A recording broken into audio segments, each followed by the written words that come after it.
You have employees who drive for work, whether it's in a company vehicle or their own car. Managing that risk is a legal responsibility, and a business critical one too. In fact, about a third of all road deaths and serious injuries involve someone driving for work.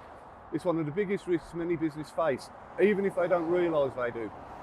The new Risk and Policy ebook from Driving for Better Business helps you understand those risks, what your responsibilities are, and how to protect your drivers, your business and yourself.